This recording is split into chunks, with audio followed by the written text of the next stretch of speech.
태평양의 작은 섬나라 팔라우. 수면 아래로 가라앉을 위기에 처한 이 국가가 과감한 결단을 내렸는데요. 바로 한국으로 편입하겠다는 결정이었습니다. 팔라우를 제주도 부속 도서로 편입하겠다는 의사를 밝힌 것인데요. 이에 태평양 섬나라를 사들이며 영향력을 확대하던 중국은 당황한 기색을 감추지 못했다고 합니다. 한국에게 나라를 넘기면서 팔라우는 중국의 영향으로부터 벗어났기 때문인데요. 기지를 발휘해 중국의 침략으로부터 나라를 지키고 생존을 위해 한국을 선택한 팔라우의 결정에 대해 지금부터 자세하게 설명해 드리겠습니다. 또 기다릴 수 없다. 제26차 유엔기후변화 협약 당사국 총회에 자리한 이들은 경악을 금치 못했는데요. 발밑으로 차오르는 물을 보고도 한 남자가 움직이지 않았기 때문이죠. 금방이라도 차오른 벌은 이내 남자의 허벅지까지 올라왔죠. 남태평양 가운데에 위치한 섬나라 두발로 외무장관이 사이먼 코페는 간곡한 목소리로 다른 이들에게 나라의 생존을 부탁했는데요. 두발로는 현재 기후변화로 인해 섬이 가라앉고 있습니다. 그는 나라가 처한 절실한 상황을 알리기 위해 물이 차오르고 있는 곳에서 연설을 한 것이죠. 실제로 그가 서 있는 곳은 몇 년 전만 해도 마른 땅이었지만 차오르물 때문에 더는 사람이 살 수 없는 곳이 되었습니다. 사실 두발로만 이런 위기를 겪고 있는 것은 아닙니다. 6만 명의 섬나라 마셜 제도는 기후위기로 인해 사람이 살기에 적합하기 어려운 땅이 되었습니다. 솟아오르는 바닷물로 농사 짓는 것은 꿈도 꾸지 못했죠. 심각한 사태에 직면한 이들은 국가 차원의 탈출 계획을 세우고 있습니다.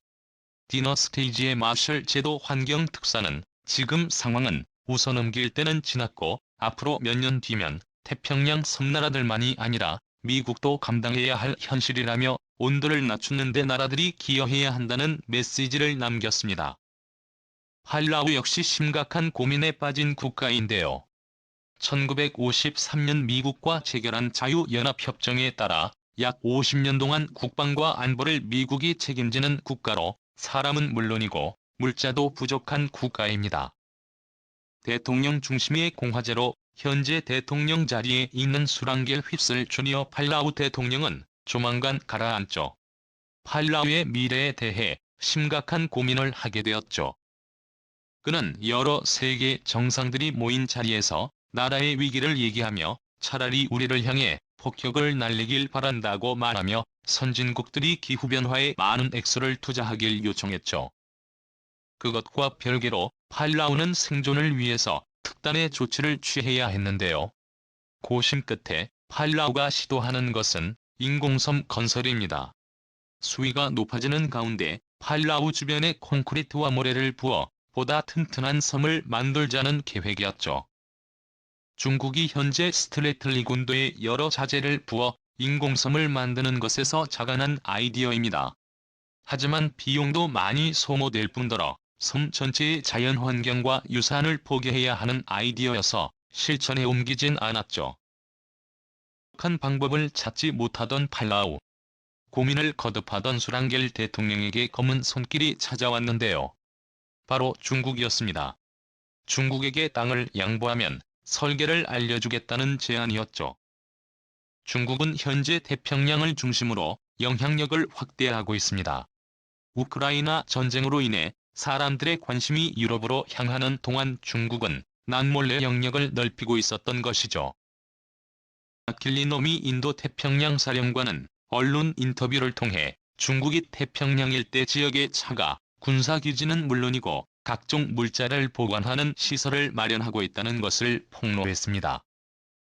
사령관은 현재 중국이 남중국 대주변 3개 섬을 군사화하고 대화 및 대공 미사일 레이저와 전투기 등 무장이 위성 사진을 통해 확인되었다고 밝히며 이는 중국이 타국의 주권을 침해한 명백한 월권 행위라 규정했죠. 이전부터 남중국 해에 중국이 군사기지를 짓고 중국인들이 거주할 수 있는 시설을 마련하고 있다는 것은 정찰위성을 통해 공공연하게 알려져 있었으나 미국에서는 이에 대해 어떠한 의견을 남긴 적이 없었습니다. 그런데 이번에는 미군이 위성 사진 증거까지 제시하며 중국의 섬기지와에 대해 경고의 메시지를 남긴 것인데요. 구체적인 군사기지인 지역까지 언급할 정도였습니다. 미스치프 수비 파이어리크로스 함초 3곳. 이곳에 있는 무기들은 다른 곳에서 쉽게 보기 어려운 무기들이라며 군사 인프라 시설까지 지어지면 태평양 전역을 위협할 것이라 지적했죠.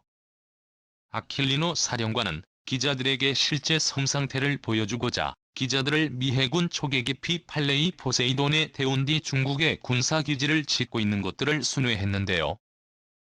해군 초계기가 이들을 암초 주변의 모습을 보이자 중국은 라디오 메시지를 포세이돈에 보내며 중국은 스트래틀리 군도에 대한 합법적인 소유권이 있으며 다른 국가의 전투기가 침범하는 것은 영해 침범이라고 규정. 미국 전투기들을 향해 위협적인 메시지를 보냈다고 하죠. 몰래 스프래틀리 군도에 세력을 펼치는 중국을 견제하기 위해 미국의 초계기는 물론이고 강경한 메시지까지 보냈지만 중국의 야욕은 멈추질 않고 있습니다. 심지어 중국은 남태평양에 위치한 섬나라 솔로몬 제도 4위 안보협정 초안을 체결하며 진출에 더 힘을 쏟고 있죠. 외교부 장관 서명 절차가 남아있지만 이것도 조만간 완료될 것으로 보입니다. 약 70만 명이 살고 있는 작은 섬나라 솔로몬 제도는 오거스 동맹을 맺고 있는 호주와 매우 근접한 지역으로 호주와 밀접한 사이를 유지하던 곳이었습니다. 그런데 최근 솔로몬 제도가 호주와 거리를 두었죠. 그 원인은 바로 중국이었습니다. 차이나 머니를 앞세우며 솔로몬 제도에 엄청난 지원을 약속한 중국은 솔로몬 제도 공략에 힘을 실었습니다. 바로 중국군이 안전하게 임무 수행할 수 있는 군사 거점을 확보하기 위해서죠. 솔로몬 제도는 대만과 30년 넘게 수교를 이어올 정도로 반중 정서가 강한 국가였습니다.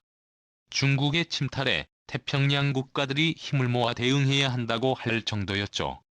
그러나 이런 흐름이 바뀐 것은 소가발의 총리가 집권한 이후였습니다. 새롭게 솔로몬 제도를 통치하던 소가발의 총리는 돌연 2012년부터 대만과의 관계를 끊고 중국과 손을 잡겠다고 선언 중국 투자를 유치해 솔로몬 제도를 부흥시키겠다고 청사진을 밝혔습니다.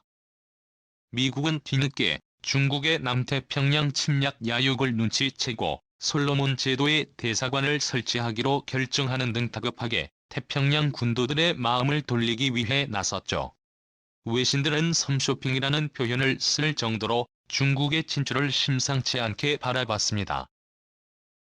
역시 돈을 앞세운 중국의 유혹을 떨쳐버리기 쉽지 않았는데요. 그러나 팔라우는 뜻밖의 선택을 하게 됩니다. 그는 중국의 은밀한 제안을 거부하고 중국과 맞서겠다고 선은 돈으로 모든 것을 해결할 수 있다고 생각하면 안 된다고 말하며 중국의 요청을 단호하게 거부했습니다. 이어 팔라우는 뜻밖의 해결책을 제시하는 것입니다. 바로 한국에 자신의 땅을 넘기겠다고 말하며 팔라우를 제주도의 부속 도서로 편입, 벌하겠다고 밝힌 곳입니다. 머지않아 찾아올 파국에 대비해 한국의 미래를 의탁한 곳이죠.